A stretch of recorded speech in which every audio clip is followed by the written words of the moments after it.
flush with embarrassment. She fanned herself with her hand. Is this one of these gymnasiums that has the heat on real high? I am sweating. Jordan clapped his hands together, stepping back. Okay. Oh wow. Time for some weightlifting. Oh, good.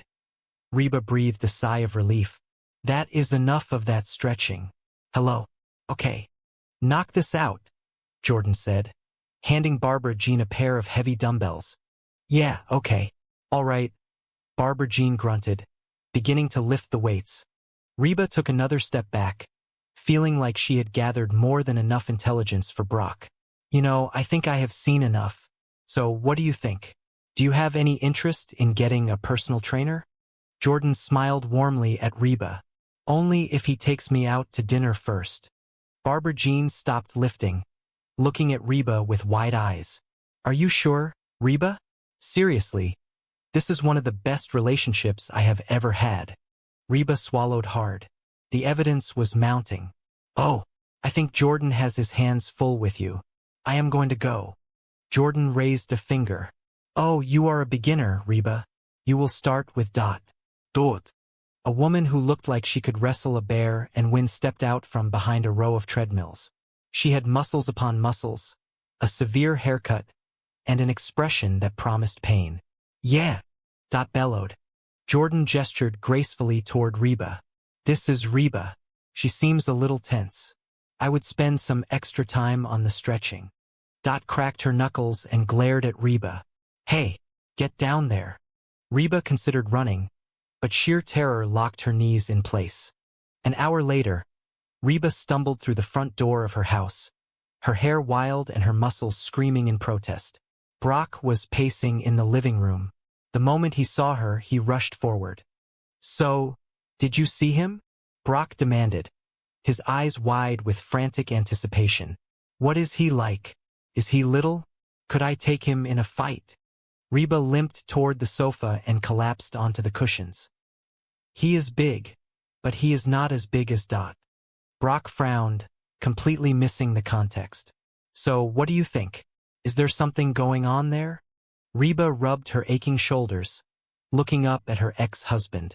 She felt exhausted, both physically and emotionally. Look, Brock, I was hoping that I could go down to the gymnasium and check things out and come back and tell you that there is nothing to worry about. But Brock's face fell. That is it. Reba, come on. Barbara Jean's voice rang out from the kitchen.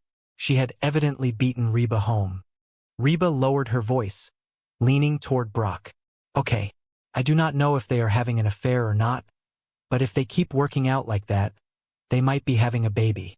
Brock's face turned purple with rage. Man, I knew there was something going on.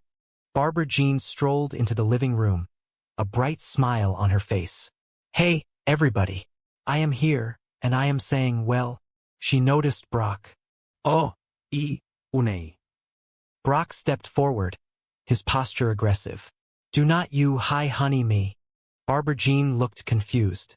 What are you talking about? Oh man, Brock scoffed, crossing his arms. Did you honestly think that I would not find out about you and Jordan? Barbara Jean's jaw dropped. What? We were working out. It was perfectly innocent. Brock pointed a trembling finger at Reba. Reba, tell him what you saw. Reba sank deeper into the sofa cushions, throwing her hands up defensively. I do not want to get involved. She said you are having an affair, Brock yelled, his voice cracking with emotion. Any more than I already am, Reba muttered to herself.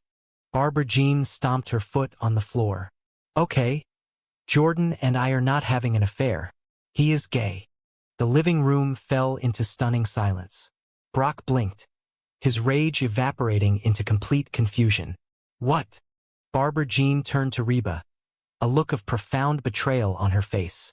Reba, do you honestly think I would let a straight man grab my breasts? Brock's head snapped back. Excuse me, he grabbed your breasts. He is gay, Barbara Jean repeated, enunciating every word slowly. He was not touching them. He was arranging them. Carry on with your lives. She turned to leave the room, her shoulders tense with anger. Wait, Reba called out, standing up on shaking legs. Barbara Jean, wait. Barbara Jean stopped, turning around slowly. Her eyes were bright with unshed tears. No, Reba. Everything is not fine. I had no idea you were so threatened by the new me. The slim waist, the toned legs, the phallus. Reba looked confused. The phallus. The girls, Barbara Jean corrected, gesturing toward her chest. Oh, the puppies. Reba let out a loud, incredulous laugh. I am not threatened by you. Barbara Jean crossed her arms tightly across her chest. Really? Yeah, Reba insisted. Then why did you go down to the gymnasium? Barbara Jean demanded, her voice cracking. What, were you spying on me? Reba hesitated, looking down at the carpet. No. She paused, realizing she could not lie to the woman who, despite everything, had become her strangest and closest friend. Okay, yes, I went down to the gymnasium because I thought there was something going on between you and Jordan. Barbara Jean looked genuinely hurt. Why would you think that? Reba took a deep breath. It was time for absolute honesty. Because you have changed. I have not.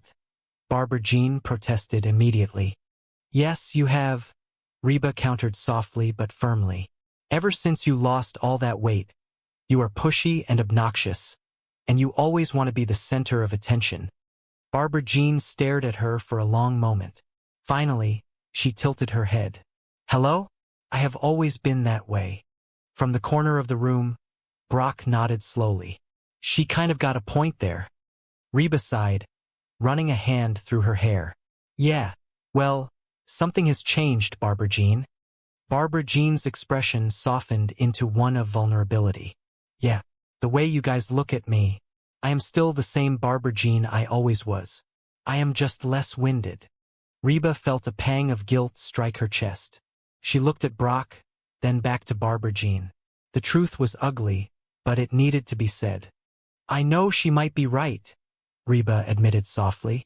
Could be us. Brock stepped forward, his anger completely gone, replaced by a deep sense of shame. I am sorry, honey. Reba just got me all worked up. That is. He trailed off, unable to make an excuse. Reba stepped closer to Barbara Jean, looking her directly in the eyes. Look, Barbara Jean, the truth is I think I went down to the gymnasium almost hoping that I would find you doing something wrong. You know, anything. So I could feel superior to you and your skinny butt. So, I am sorry. Barbara Jean blinked, processing the confession. Sorry. Yeah. Reba nodded, preparing for the anger she was sure would follow. Instead, a massive, brilliant smile broke across Barbara Jean's face. She clapped her hands together, practically bouncing on her toes. This is great. For the first time since we have known each other, you want to be me. Reba rolled her eyes, the familiar annoyance returning instantly. I do not want to be you. I know. Barbara Jean squealed with delight. It is even better. You want to look like me. She spun around and skipped happily toward the front door. Reba watched her go, shaking her head. Hey, where are you going? Just going to go grab something to eat. Barbara Jean called over her shoulder as she opened the door. I will see you next year. The heavy wooden door clicked shut, leaving Reba and Brock standing in the quiet living room. Reba turned to Brock. He looked exhausted, but a small, relieved smile played on his lips. Meanwhile, upstairs in the master bedroom, Cheyenne sat on the edge of the bed, staring at her reflection in the full-length mirror. The events of the day, particularly watching Barbara Jean strut around with her new body and boundless confidence, had ignited a deep spark of insecurity within her. She looked at her familiar features, the same hair she had worn for years, the same tired eyes of a young mother trying to keep up with life. She sighed heavily, picking up a large, round hat box from the floor beside her. The bedroom door creaked open, and Van peeked his head inside. Hey, buddy, what are we watching? He noticed the television was off. No, we are not. Want a rock, paper, scissor for it? Let us go. He held up his fist, grinning. You are going to pick scissors, are not you? Cheyenne turned away from the mirror,